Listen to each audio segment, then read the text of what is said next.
Doctor Lakshman Yadav 14 साल विश्वविद्यालय में पढ़ाने के बाद जब इनका अपॉइंटमेंट नहीं हुआ तो मुझे बहुत दुख हुआ। लेकिन अब मुझे लगता है कि अच्छा ही किया इनका अपॉइंटमेंट नहीं किया वहां पे।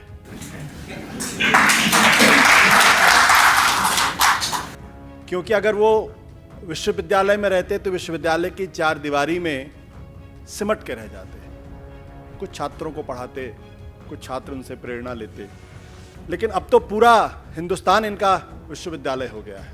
आने वाला वक्त होगा जब न केवल वो विश्वविद्यालय बल्कि वो विचारधारा अपने उस कृत्य के लिए बहुत अफसोस करेगी कि हमने क्यों इतनी बड़ी गलती कर दी। उम्र में मुझसे छोटे हैं, लेकिन मैं वाकई बहुत प्रभावित हूँ। बहुत कम लोग होते हैं जो इतने आर्टिकुलेट तरीके से अपनी बातों को रखते हैं। भाषा पे इतना कमांड और नियंत्रण होता है।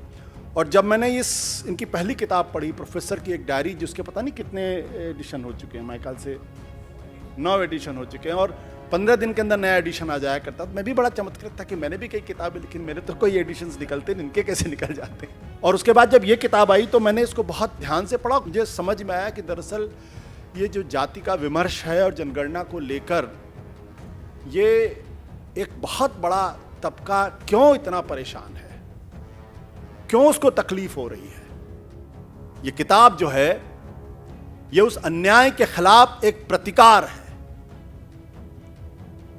जो बाबा साहब अंबेडकर जब वो बड़ौदा में गए डिफेंस सेक्रेटरी बनकर, उनका चपरासी जब चाबी देता था तो ऊपर से डालता था कहीं छुआ न जाए, टच ना हो जाए। और डिफेंस सेक्रेटरी होने के बाद भी बाबा साहब को उस पूरे शहर में कहीं रहने की जगह नहीं मिली थी। हमारे दिमाग में बैठा दिया गया है, ये हमारे दिमाग में पेवस्त कर दिया गया, आज से नहीं, पैदा होने के साथ से। पिछले जन्म में जरूर कुछ काम किए होंगे, तब ही तो इस जन्म में इस जाति में पैदा हुए। यही कहा जाता है ना, यही सिखाया जाता है हम लोगों को। इस जन्म में अच्छा करेंगे तो फिर ऊंची जात में जाएंगे। ये जो धर्म के नाम पे जो हमारे दिमाग में बैठा दिया गया है, हमारे अंदर जो सेंस ऑफ इंफीरियरिटी कॉम्प्लेक्स को इतना इनकलकेट कर दिया गया सिस्टमेटिक तरीके से कि हम सोच ही नहीं पाते, हमको अपने से घृणा होने लगती है, हमें अपने से पिटी होने लगती है। इस भारतीय समाज का क्रीमी लेयर कौन है जो पिछले 2-2.5 हजार साल से लगातार सत्ता की मलाई खा रहा है। सत्ता के हर प्रतिष्ठान पर, ज्ञान के हर प्रतिष्ठान पर, समाज के हर प्रतिष्ठान पर जिन लोगों का कब्जा है, वो हमको और आपको ये सिखाते हैं कि देखिए पिछड़ों दलितों के अंदर कुछ लोग हैं जो क्रीमी लेयर बने हुए हैं और सारी मलाई खाए जा रहे हैं। समाज का 70% तबका इनके वर्चस्व को उखाड़ के न फेंके, इसलिए 70% समाज को इतने धड़ों में बांट दो, इतने गुटों में बांट दो, आपस में इनको इतना लड़ा दो कि ये हमारे वर्चस्व को चुनौती न दे सके। अगर हम अन्याय को सिर्फ इसलिए उसका प्रतिकार नहीं करेंगे कि समाज के अंदर तनाव होगा, तो फिर हम शायद उस न्याय के, उस इंसाफ के हकदार भी नहीं बनेंगे। हमारे अगले वक्ता के तौर पर मैं रिक्वेस्ट करूंगा आशुतोष जी से, जाने माने पत्रकार हैं, हम सब लोग उनको पिछले लगभग 1.5-2 दशकों से सुनते आ रहे हैं और तमाम जो सवाल हैं उन पर उनको मजबूती से देख रहे हैं। वो सामाजिक न्याय का सवाल हो, पत्रकारिता से जुड़े हुए सवाल हो, मौजूदा राजनीतिक बहसें हो, उन तमाम चीज़ों में हमने देखा है। तो आज हम उनको रिक्वेस्ट करेंगे वो आएँ और अपनी बात को रखें। आशुतोष जी।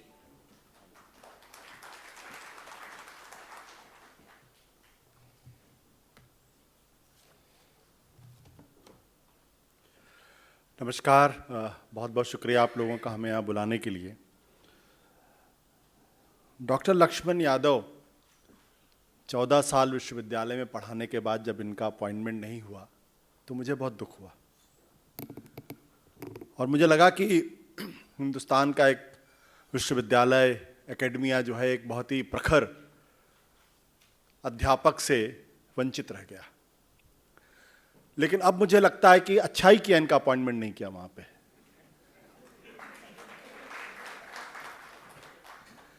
क्योंकि अगर वो विश्वविद्यालय में रहते तो विश्वविद्यालय की चार दीवारी में सिमट के रह जाते। कुछ छात्रों को पढ़ाते, कुछ छात्र उनसे प्रेरणा लेते, लेकिन अब तो पूरा हिंदुस्तान इनका विश्वविद्यालय हो गया है। और जब मैं इनके पॉडकास्ट को देखता हूँ, जब इनको बोलते हुए सुनता हूँ, तो मुझे वाकई में बड़ी हैरानी होती कि इतना आर्टिकुलेट आदमी, ये उस विश्वविद्यालय का दुर्भाग्य है जिसने इनका अपॉइंटमेंट नहीं किया। और इसलिए मेरा मानना यह है कि आने वाला वक्त होगा जब न केवल वो विश्वविद्यालय बल्कि वो विचारधारा अपने उस कृत्य के लिए बहुत अफसोस करेगी कि हमने क्यों इतनी बड़ी गलती कर दी। मैं वाकई में बहुत प्रभावित हूँ, उम्र में मुझसे छोटे हैं लेकिन मैं वाकई बहुत प्रभावित हूँ। बहुत कम लोग होते हैं जो इतने आर्टिकुलेट तरीके से अपनी बातों को रखते हैं, भाषा पे इतना कमांड और नियंत्रण होता है। और जब मैंने इनकी पहली किताब पढ़ी, प्रोफेसर की एक डायरी, जिसके पता नहीं कितने एडिशन हो चुके हैं, मेरे ख्याल से 9 एडिशन हो चुके हैं, और 15 दिन के अंदर नया एडिशन आ जाया करता। मैं भी बड़ा चमत्कृत था कि मैंने भी कई किताबें लिखी, मेरे तो कोई एडिशंस निकलते नहीं, इनके कैसे निकल जाते हैं। और उसके बाद जब ये किताब आई तो मैंने इसको बहुत ध्यान से पढ़ा, करीब 1 घंटे या 1 घंटा तो नहीं, करीब 3-4 घंटे में मैंने इसको पढ़ डाला। और मुझे समझ में आया कि दरअसल ये जो जाति का विमर्श है और जनगणना को लेकर, ये एक बहुत बड़ा तबका क्यों इतना परेशान है, क्यों उसको तकलीफ हो रही है। दरअसल इस तकलीफ की जड़ में जाने के पहले मैं एक छोटी सी कहानी आप लोगों को बता देना चाहता हूं, शेयर करना चाहता हूं। बहुत साल पहले की बात है, अमेरिका में एक लड़का था जिसका नाम था मार्टिन। उसके कुछ गोरे दोस्त थे, 5-6-7 साल की उम्र का था वो। और एक दिन वो बच्चा अपने घर पे आया और उसने कहा कि माँ, मैं अपने उन दोस्तों के साथ खेलने के लिए गया था, लेकिन उनके पेरेंट्स ने मना कर दिया कि नहीं, तुम इसके साथ नहीं खेल सकते, आप अपने घर पे जाओ। उनके पेरेंट्स ने बड़ा पोलाइटली उनको कहा। तो वो बच्चा बहुत परेशान हुआ, 7-8 साल का बच्चा था, वाकई में परेशान होगा कि जिसके साथ मैं खेलता था वो बहुत आज हमारे साथ नहीं खेलने, क्यों। तो माँ के पास आया, थोड़ा रूठा हुआ था, थोड़ा परेशान था, थोड़ा नाराज था, तकलीफ में भी था। तो माँ ने उसको गोद में बिठाया और उसको समझाया, बेटा, पूरी कहानी बताई उसको। वो कहानी थी दरअसल कि कैसे इस दुनिया के अंदर स्लेव सिस्टम है और हम लोग स्लेवरी से आए हुए हैं।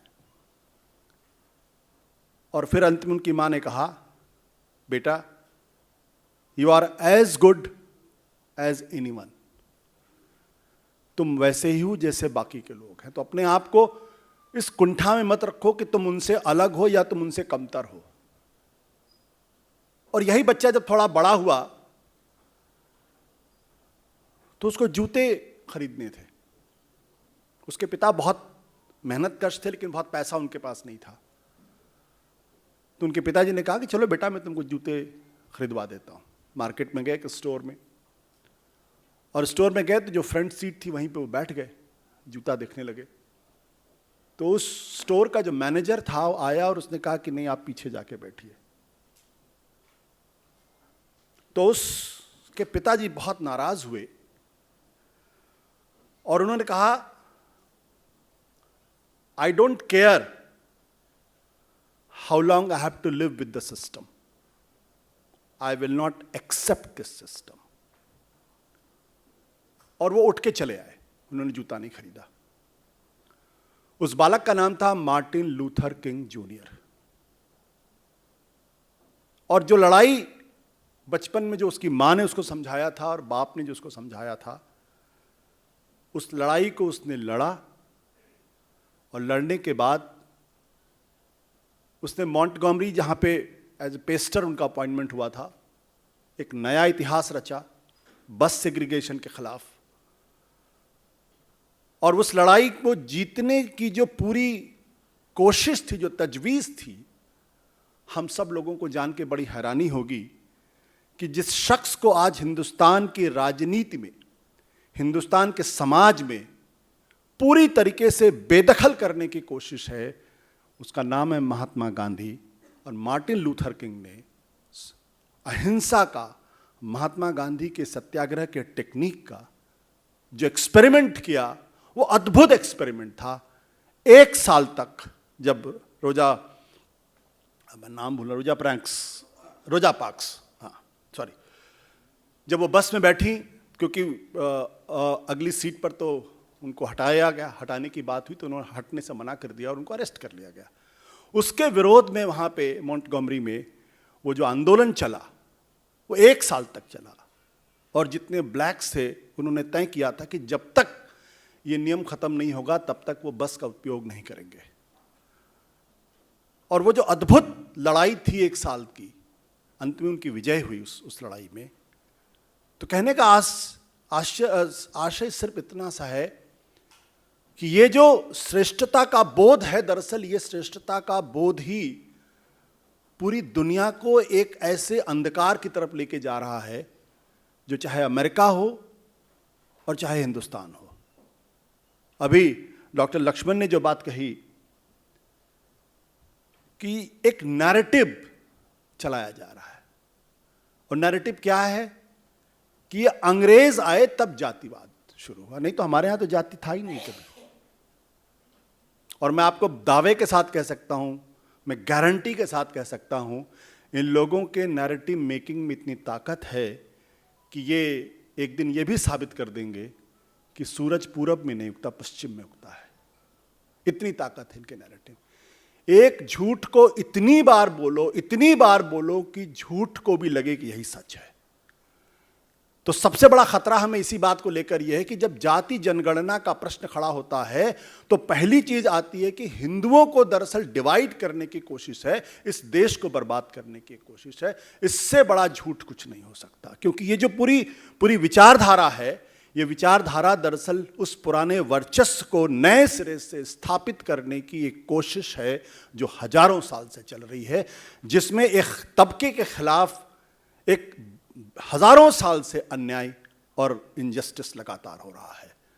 जाति जनगणना दरअसल उसके खिलाफ खड़ी हुई जो चेतना है, वो चेतना उस पूरे के पूरे नैरेटिव को, उस वर्चस्ववाद को पूरी तरीके से उसी तरीके से खत्म करने की कोशिश है, उसी दिशा में चीजों को ले जाने की कोशिश है। इसलिए ये डरे हुए हैं, इसलिए ये परेशान है, और इसलिए एक शब्द का आप लोग बार बार ध्यान रखिएगा। हम लोग अक्सर इनके जो शब्दों के जाल में फंस जाते हैं। ये बार बार समरसता की बात करते हैं और हमको लगता है तो बहुत अच्छी बात करते हैं। ये तो समरसता, आप डिक्शनरी उठा के देखिएगा, समरसता शब्द का इस्तेमाल क्यों करते हैं। ये समरसता माने एक तरीके का पीसफुल कोएग्जिस्टेंस, एक तरीके की हार्मनी। तो हार्मनी किनके बीच में होनी चाहिए? दो अलग अलग गुटों के बीच में जो शायद एक दूसरे को पसंद नहीं करते, तभी तो हार्मनी की बात करते ना। ये समावेशिता की बात क्यों नहीं करते कि हम सब लोग एक समान हैं? ये उसकी बात नहीं करते। ये कोशिश करते हैं कि दरअसल जो वर्चस्ववादी तबका है, जो हजारों साल से अपने वर्चस्व को बनाए हुए धर्म के नाम पे, राजनीति के नाम पे, समाज के नाम पे, दरअसल उस वर्चस्व में आज के डेमोक्रेटिक सिस्टम में, आज का जो लोकतांत्रिक सिस्टम है, जो इलेक्शन पर आधारित है, उसमें बिना इस तबके को साथ लिए आप अपने वर्चस्व को आगे नहीं बढ़ा सकते या अपना वर्चस्व को स्थापित नहीं रख सकते। क्योंकि आप उस वर्चस्व को स्थापित आपको रखना है, इसलिए मजबूरन आपको इस तबके को अपने साथ लेके चलना पड़ेगा, लेकिन उसको बंधुत्व का अधिकार नहीं देंगे हम। इस षड्यंत्र को, इस साजिश को हमें समझना पड़ेगा कि वो अभी भी लीडरशिप पोजीशन पर रहना चाहते हैं, आप हमारे पीछे रहिए, तब वो समरसता की बात करते हैं। और हमको लगता है कि बड़ी अच्छी बात करें, समरसता तो बहुत अच्छा शब्द है, लेकिन फिर भी मैं कहना चाहूंगा, और दुर्भाग्य की बात क्या है कि हमारे बीच में बहुत सारे ऐसे लोग हैं जो आज उनकी बातों से सहमत होते हुए दिखाई पड़ते हैं। और उसका सबसे बड़ा कारण यह है क्योंकि इनका जो नैरेटिव बिल्डिंग है, जो पूरे समाज की सोच को बदलने का जो एक प्रोजेक्ट 1925 से चल रहा है, जो लगातार हमारी और आपकी ब्रेन वॉशिंग कर रहा है, लगातार अपने प्रोपेगेंडा के माध्यम से हमारे बीच के बहुत बड़े तबके को दरअसल वही सोचने के लिए मजबूर कर देता है और वही कहने के लिए मजबूर कर देता है जो दरअसल वो चाहते हैं। और हम सब लोग कॉन्शियसली और अनकॉन्शियसली उस प्रोपेगेंडा वॉर के विक्टिम हैं, शिकार हैं, बिना ये जाने हुए कि हमारी चेतना पर भी कैसे इन लोगों ने अपना कब्जा कर लिया है। ये बहुत, आपने 2014 के पहले कभी सुना था कोई नैरेटिव शब्द का? मैंने तो नहीं सुना था। एजेंडा शब्द का इस्तेमाल सुना था? नहीं सुना था। आपने आईटी सेल का नाम सुना था? नहीं सुना था। नहीं सुना था ये सारे शब्द। आप तो एजेंडा चलाते हैं।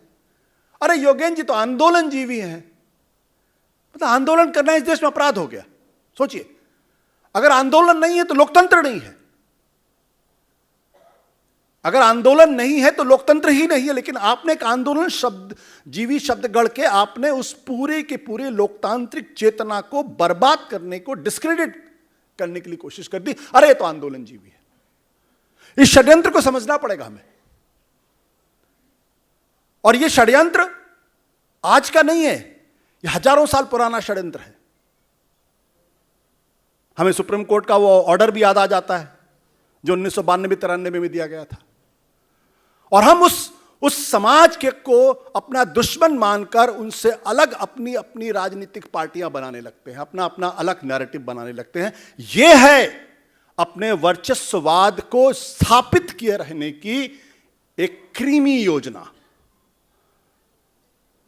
ये पूरी कोशिश है कि पिछड़ों को पिछड़े अति पिछड़ों में बांट दो, दलितों को दलितों अति दलितों में बांट दो, और फिर अपना आप सत्ता का वो करो। जिस शख्स ने जाति जनगणना की बात शुरू की थी, कहां है आज? किस गोद में बैठे हुए हैं? किसी को याद है?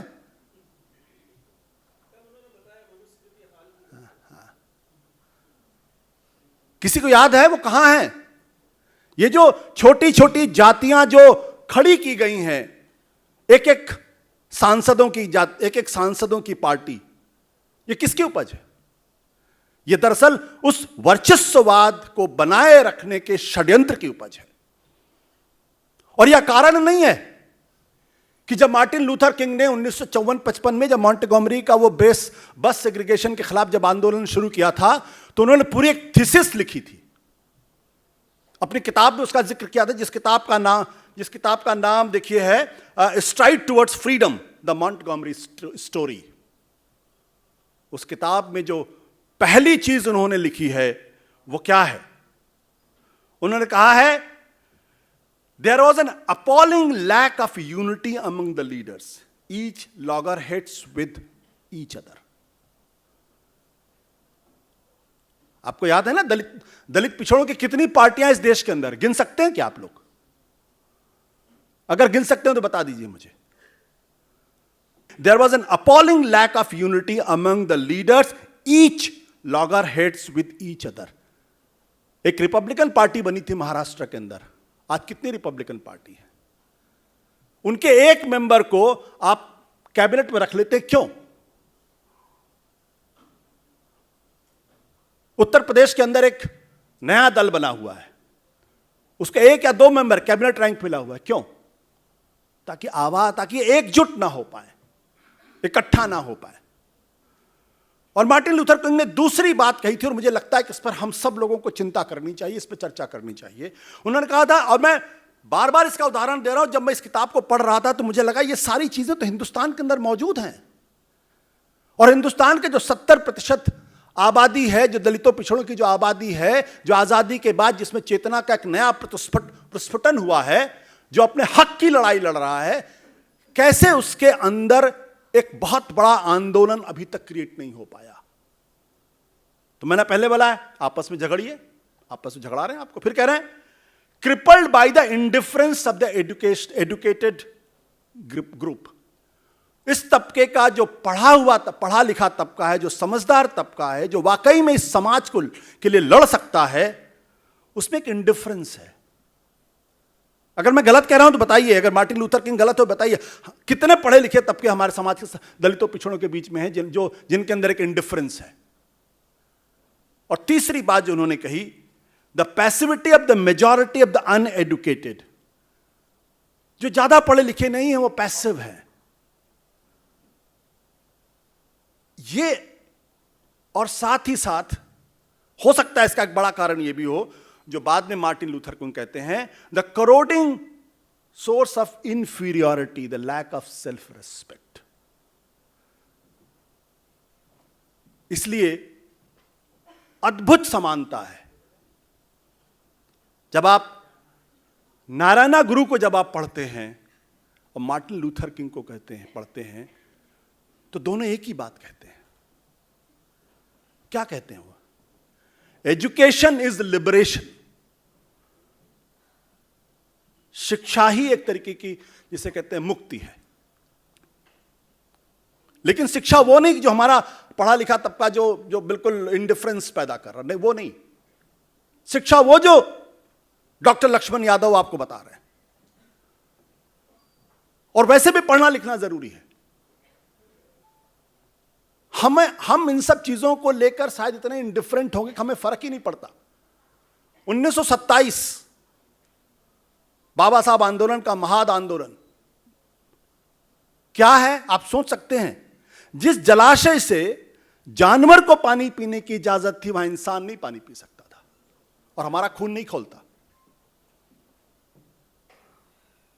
यही लड़ाई तो मार्टिन लूथर किंग ने वहां लड़ी कि हम जिस बस में बैठेंगे हमें बराबर नहीं, हमें अगली नहीं पिछली सीट पे बैठना पड़ेगा। वो भी इसलिए क्योंकि वहां पे तो स्लेवरी खत्म हो गई थी।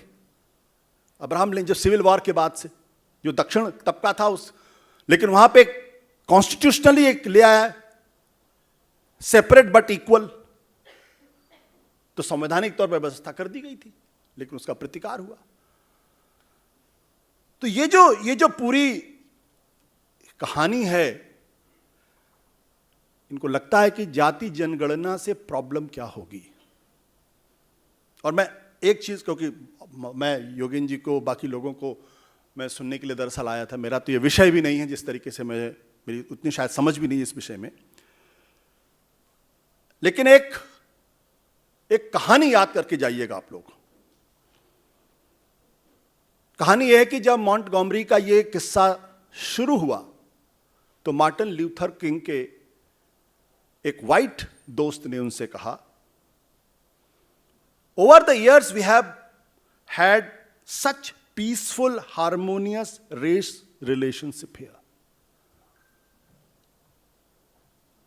उनके अंग्रेज तो खैर सभी माफ करिएगा, वाइट जो दोस्त था उसने कहा था, कितने सालों से हम लोग देखिए कितने सौहार्द से यहां रह रहे हैं और तुम आके यहां टेंशन क्रिएट करके चले जा रहे हो। कितना अच्छा आजाद, सदियों से हमारे यहां कितनी शांति थी। बाबा साहब अंबेडकर आए, खामखा उन्होंने टेंशन क्रिएट कर दिया, किया ना टेंशन। तो यही सवाल उनसे कहा गया कि टेंशन क्रिएट क्यों कर रहे हो? Over the years we have had such peaceful harmonious race relations here. और जो मार्टिन लूथर किंग ने जवाब दिया, वो जवाब दलित, पिछड़े और समाज के हर शोषित वर्ग के दिमाग में पेवस्त रहना चाहिए, और वही जवाब असली जवाब है। उन्होंने कहा, true peace is not merely the absence of tension. यानी असली शांति तनाव की अनुपस्थिति नहीं है, it is the presence of justice, या न्याय की उपस्थिति है। अगर कहीं तनाव नहीं है तो उसका मतलब यह नहीं है कि वहां न्याय नहीं, वहां अन्याय नहीं है। डॉक्टर लक्ष्मण यादव 14 साल विश्वविद्यालय में पढ़ाने के बाद जब इनका अपॉइंटमेंट नहीं हुआ तो मुझे बहुत दुख हुआ, और मुझे लगा कि हिंदुस्तान का एक विश्वविद्यालय, एकेडमिया जो है, एक बहुत ही प्रखर अध्यापक से वंचित रह गया। लेकिन अब मुझे लगता है कि अच्छा ही किया इनका अपॉइंटमेंट नहीं किया वहां पे,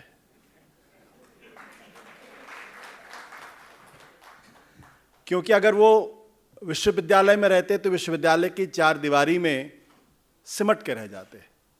कुछ छात्रों को पढ़ाते, कुछ छात्र उनसे प्रेरणा लेते, लेकिन अब तो पूरा हिंदुस्तान इनका विश्वविद्यालय हो गया है। और जब मैं इनके पॉडकास्ट को देखता हूं, जब इनको बोलते हुए सुनता हूं, तो मुझे वाकई में बड़ी हैरानी होती है कि इतना आर्टिकुलेट आदमी, ये उस विश्वविद्यालय का दुर्भाग्य है जिसने इनका अपॉइंटमेंट नहीं किया। आने वाला वक्त होगा जब न केवल वो विश्वविद्यालय बल्कि वो विचारधारा अपने उस कृत्य के लिए बहुत अफसोस करेगी कि हमने क्यों इतनी बड़ी गलती कर दी। मैं वाकई में बहुत प्रभावित हूं, उम्र में मुझसे छोटे हैं लेकिन मैं वाकई बहुत प्रभावित हूं। बहुत कम लोग होते हैं जो इतने आर्टिकुलेट तरीके से अपनी बातों को रखते हैं। भाषा पे इतना कमांड और नियंत्रण होता है। और जब मैंने इनकी पहली किताब पढ़ी, प्रोफेसर की एक डायरी, जिसके पता नहीं कितने एडिशन हो चुके हैं, मेरे ख्याल से 9 एडिशन हो चुके हैं, और 15 दिन के अंदर नया एडिशन आ जाया करता। मैं भी बड़ा चमत्कृत था कि मैंने भी कई किताबें लिखी, मेरे तो कोई एडिशंस निकलते नहीं, इनके कैसे निकल जाते हैं। और उसके बाद जब ये किताब आई तो मैंने इसको बहुत ध्यान से पढ़ा, करीब 1 घंटे या 1 घंटा तो नहीं, करीब 3-4 घंटे में मैंने इसको पढ़ डाला। और मुझे समझ में आया कि दरअसल ये जो जाति का विमर्श है और जनगणना को लेकर, ये एक बहुत बड़ा तबका क्यों इतना परेशान है, क्यों उसको तकलीफ हो रही है। आप देखिए, एक शब्द लेके आए, क्रीमी लेयर। अरे क्रीमी लेयर के लोग हैं तो ये सारा का सारा जो हमारे पिछड़ों को, दलितों को जो आरक्षण मिलता है, सब ये लोग खा जाते हैं, मलाई मार ले जाते हैं। ये क्रीमी लेयर शब्द आ गया। आपको भी लगता हाँ यार, ये तो वाकई में तो ये तो लक्ष्मण यादव जी के परिवार के लोग, लालू यादव के परिवार के लोग, अखिलेश यादव के परिवार के लोग, मुलायम सिंह यादव के परिवार, सब तो सत्ता पे बैठे हुए कुंडली मार के पूरी मलाई खाई जा रही है लोग। तो आप भी उस बात से कन्विंस हो जाते हैं। न केवल कन्विंस हो जाते हैं, बल्कि उन लोगों के खिलाफ एक तरीके से नफरत का वातावरण भी बनाने लगते हैं। लेकिन कभी आपने सोचा सवाल कि जो क्रीमी लेयर का सवाल खड़ा कर रहे हैं, वो हजारों साल से सत्ता की मलाई क्या नहीं खा रहे थे क्या? वो कौन है क्रीमी लेयर? इस भारतीय समाज का क्रीमी लेयर कौन है जो पिछले 2-2.5 हजार साल से लगातार सत्ता की मलाई खा रहा है? कभी आपने उस बारे में सोचा? नहीं सोचा। सत्ता के हर प्रतिष्ठान पर, ज्ञान के हर प्रतिष्ठान पर, समाज के हर प्रतिष्ठान पर जिन लोगों का कब्जा है, वो हमको और आपको ये सिखाते हैं कि देखिए, पिछड़ों दलितों के अंदर कुछ लोग हैं जो क्रीमी लेयर बने हुए हैं और सारी मलाई खाए जा रहे हैं।